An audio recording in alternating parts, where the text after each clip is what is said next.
After weeks of increasing sanctions from Western nations, the United States has gone one step further, banning oil imports from Russia.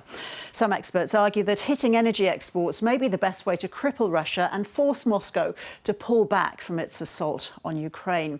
But the move is likely to have far-reaching consequences, including for Australians at the petrol station.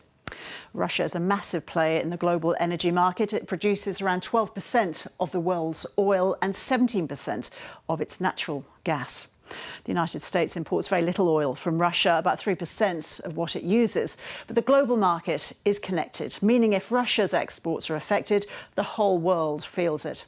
Russia could sell this oil elsewhere, such as China or India, but would likely have to sell it at a discount with fewer buyers willing to work with Russia.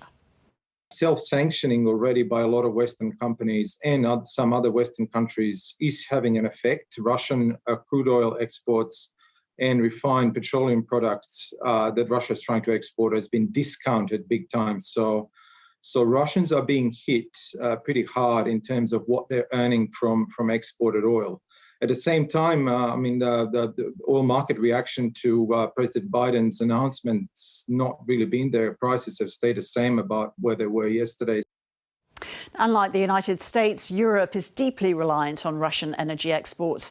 Russia provides around 40% of Europe's natural gas for electricity to heat homes and for industry.